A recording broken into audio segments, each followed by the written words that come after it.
यस्यास्ति वित्तं स नरः कुलीनः स पण्डितः स श्रुतवान् गुणज्ञः स एव वक्ता स च दर्शनीयः सर्वे गुणाः काञ्चनमाश्रयन्ति. Today we sit with one of the most piercing verses ever written about money and human nature.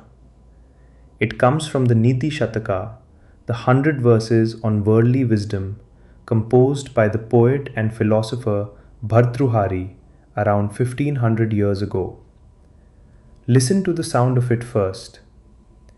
Yasyaasti vittam sa narah kuleenah, sa pandita, sa shrutavaan gunagya.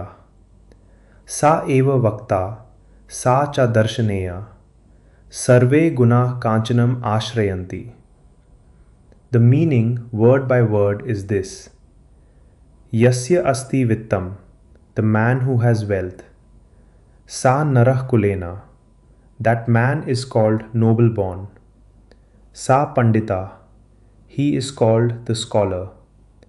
Sa shrutavaan, he is called learned in the scriptures.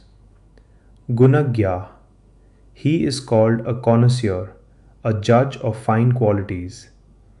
Sa eva vakta, he alone is called the eloquent speaker. Sa cha darshaneya, and he of course is called handsome, worth looking at. And then the devastating final line, Sarve gunah kanchanam ashrayanti. All virtues take refuge in gold. Now, the etymology hides a beautiful sting. The word vittam, wealth, comes from the root vid, which means simply to find, to obtain. Wealth is literally the found thing.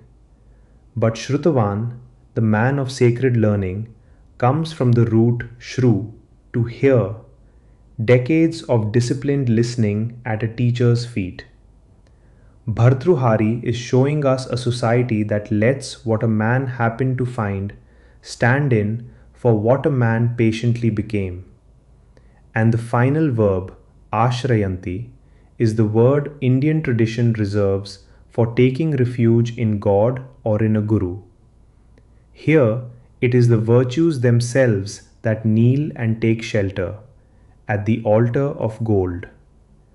That word choice is deliberately scandalous. Who was this poet? Tradition says Bhartrhari was a king of Ujjain who discovered the hollowness of palace life and renounced his throne. Some legends say he renounced and returned 7 times, torn between the world and the forest. He wrote 3 sets of 100 verses each, on worldly conduct, on love, and finally on renunciation. This verse sits in his chapter on wealth, and here is the key to reading it. This is not praise of money, it is satire. Bhartrhari reports society's accounting with a perfectly straight face, precisely so that we flinch.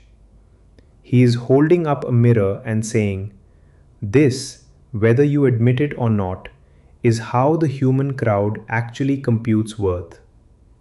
Look at what he lists: noble birth, scholarship, sacred learning, refined taste, eloquence, physical beauty.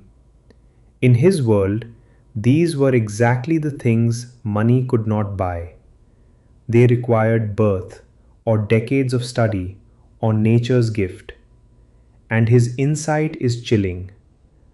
Money does not buy these qualities. It buys the perception of them. The crowd looks at a rich man and hallucinates wisdom, culture, and beauty that may not be there at all. And in the marketplace of society, the perception works just as well as the reality.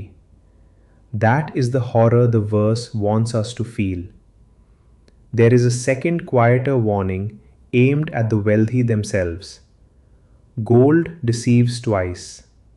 It blinds the people who look at it, and it blinds the one who holds it.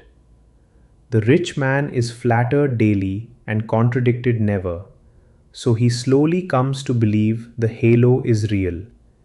that he truly is the wisest voice in every room. Money removes the friction of honest correction, and without that friction, real growth stops. What is remarkable is how precisely modern psychology has confirmed this ancient observation. In 1920, the psychologist Edward Thorndike described what he called the halo effect. One shining attribute, like wealth or beauty, causes observers to inflate completely unrelated attributes like intelligence or honesty. Experiments have shown that people rate the identical essay, the identical speech, the identical face as better when told the person is rich. The philosopher Karl Marx wrote that money is the universal alchemist. I am ugly, he said, but I can buy beauty, therefore I am not ugly. The book of Ecclesiastes sighed that money answers all things. Bhartrhari catalogued the halo effect 15 centuries before anyone measured it, and he did it in 11 syllables a line. So, how do we live this verse? Let me offer 3 questions for your contemplation. First, when I admire someone, what am I actually admiring? Take a person you look up to, subtract their wealth and their title, and ask what remains. And whom have I dismissed as unimportant, who might be a true scholar in poor clothes? Second, where do my own virtues take refuge? Am I growing in knowledge and character for their own sake, or only as instruments waiting to be validated by money? Third, and hardest, if wealth comes to me, can I refuse its flattery? Can I remember that the applause is for the gold and not for me? And here is a practice you can begin today. Call it the halo audit. Twice today, when you catch yourself judging someone, trusting a claim, dismissing an opinion, deciding someone is impressive, pause and ask one honest question. Would I judge this exact same sentence the same way if it came from someone with 100 times less money or 100 times more?